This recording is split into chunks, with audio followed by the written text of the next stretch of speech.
Hey y'all, how you doing? This is a review of the D5g XL for Forestry Guy 09. I'll put his link below. So let's just go ahead and get started. The blade moves left and right.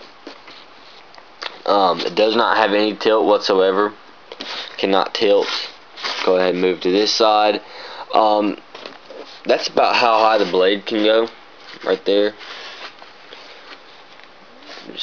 Just not a whole lot, but it's pretty good.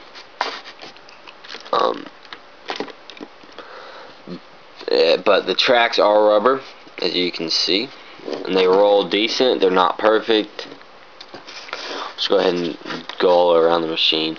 You have your 3-tooth ripper on the back, which that's how high it goes, and that's how low it goes.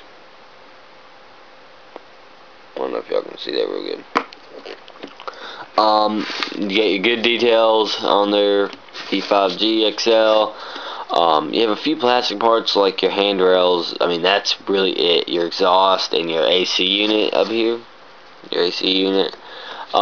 Basically everything else is metal.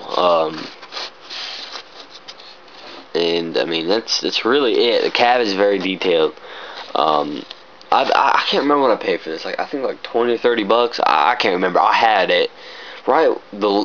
I've done like 3 or 4 dioramas. This was number 1. I bought it right before number 1, and y'all see it in the first one a lot. But anyway, and then the D6 was right after that, and the other D51. But anyway, I got some more reviews to do.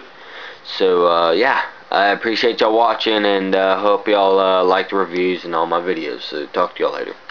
Rate, comment, and